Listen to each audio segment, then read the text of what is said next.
इस घटना को हुए 1 हफ्ते से ज्यादा होने वाला है, लेकिन आरोपी अभी तक गिरफ्त में नहीं है। अब आप मुझे बताइए कि अगर किसी एसपी, किसी डीएम, किसी कलेक्टर, किसी नेता अधिकारी की बेटी के साथ ऐसा हुआ होता तो क्या अपराधी अभी तक गिरफ्त में नहीं होता? किसी के पास नंबर है यहाँ के डीएम का?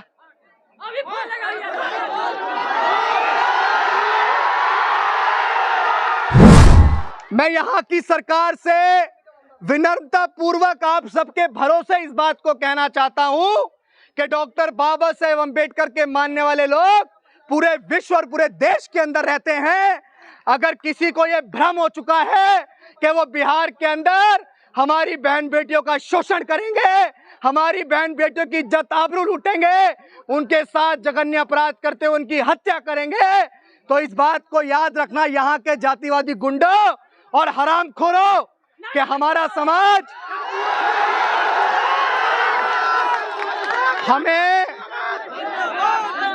हमें कमजोर समझने की भूल मत करना। हम तो वो हैं जिन 500 ने अपने साथ हुए जातिगत अन्याय का बदला लेते हुए भीमा कोरे गांव में 28,000 को भगा भगा के मारा था। इस बात को याद रखना। हमारा मार्च चल रहा था, हम मुंबई के अंदर थे, हम लोग महाराष्ट्र के अंदर थे, लेकिन यहाँ इस जिले में, इस प्रदेश में आने को इसलिए मजबूर हुए क्योंकि बिहार का शासन प्रशासन ये भूल चुका है कि जो लोग संविधान को हाथ में लेकर चल रहे हैं वो अपनी बहन बेटियों की इज्जत आबरू के लिए सम्राट अशोक की तलवार भी हाथ में उठा सकते हैं। इस बात को याद रखना। अब मैं आपसे पूछना चाहता हूं बिहार के लोगों, मैं आपसे पूछना चाहता हूं मुजफ्फरपुर के लोगों, क्या इस देश में हम लोग मरने के लिए पैदा हुए हैं? क्या इस देश में हम अपनी बहन बेटियों की इज्जत आबरू को लुटवाने के लिए पैदा हुए हैं?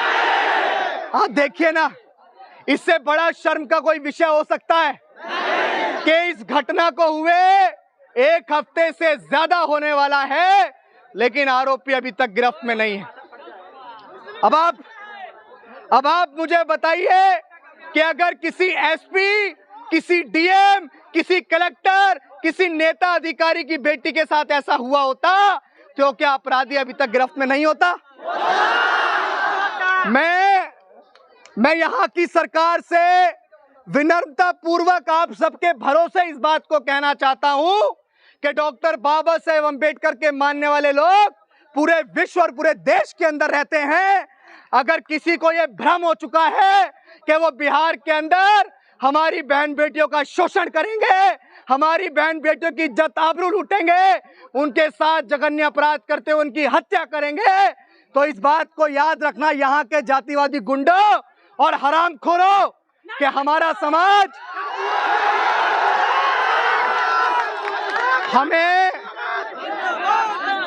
हमें कमजोर समझने की भूल मत करना।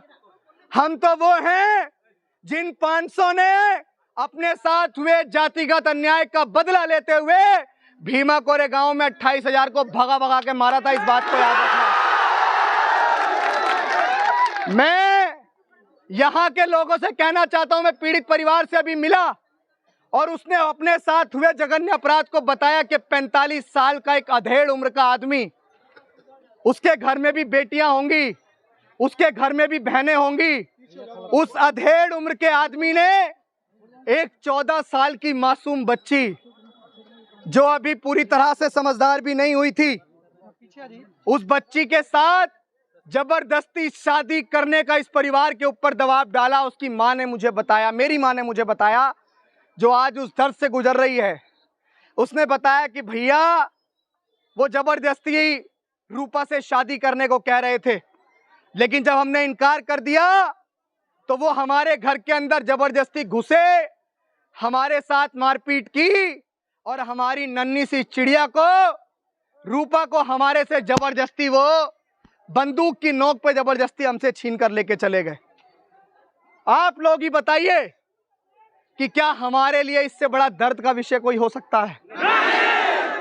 घटना यहीं नहीं रुकी, उसको लेकर गए, उसके बाद उसकी लाश अगले दिन पोखर के अंदर मिली और जिस अवस्था में मिली वो रूह को कपा देने वाला था कि उसकी लाश उसके, मुझे बोलने में भी बहुत शर्म आ रही है कि उसके स्तन तक कटे हुए थे। कितनी बेरहमी उन हैवानों ने, उन हरामखोरों ने उस बच्ची के साथ की कि उसके प्राइवेट पार्ट पे चाकू तक मारे गए। क्या हम आज भी नहीं जागेंगे? क्या हम आज भी जातियों में बटे रहेंगे? क्या हम आज भी नेताओं के पीछे नेता जब कहेंगे उनके साथ लगे रहेंगे? या अपनी बहनों को न्याय दिलाने के लिए एक झंडा, एक नीला झंडा, आप उसके मोहताज होने चाहिए और न्याय की आवाज जहां बुलंदी से उठनी चाहिए आप उसके साथ खड़े रहने चाहिए। लेकिन यहां अभी मुझे बताया कि डर का माहौल है, तो डर के माहौल की बात तो ऐसी है कि अभी बिहार में एंट्री हुई है, तो ये हुजूम देख लो। बताओ भाई एक बार, अभी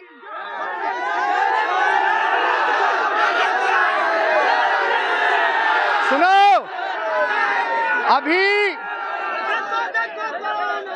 अभी बिहार में सुनो, अभी बिहार में एंट्री हुई है, अभी बिहार में एंट्री हुई है और हमें पता लगा कि हमारे आने से पहले उसके घर की कुर्की कर दी गई है और बुलडोजर चला दिया गया है। तो ये डर हमें अच्छा लगा, ये डर हमें अच्छा लगा। और जो लोग ये कह रहे हैं ना, इस परिवार के ऊपर जो दबाव कर रहे हैं कि फैसला कर लो, तो फैसला तो हमारी जूती भी नहीं करेगी, क्योंकि इस परिवार के साथ हम खड़े हैं। इस परिवार के साथ पूरा देश का फूले अंबेडकरी आंदोलन को चलाने वाला हर एक व्यक्ति खड़ा है। और बिहार में अब एंट्री हो गई है तो आना जाना लगा रहेगा। और मैं यहां पे जितने भी हमारे परिवार रहते हैं सबसे कहना चाहूंगा कि किसी से घबराने की और डरने की जरूरत नहीं है। आप सम्राट अशोक के वंशज हैं। हमें डॉक्टर अंबेडकर ने संविधान पकड़ाया, लेकिन हमारे हाथ में कभी तलवार भी थी, इस बात को याद रखना।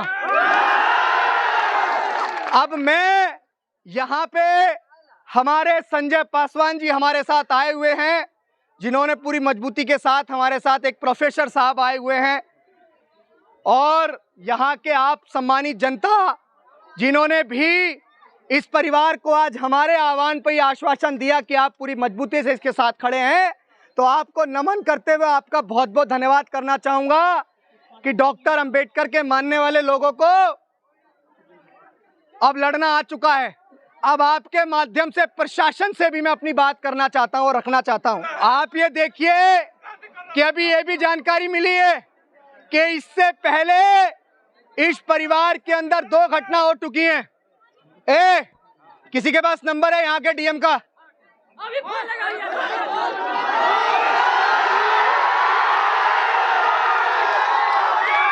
नंबर दीजिए।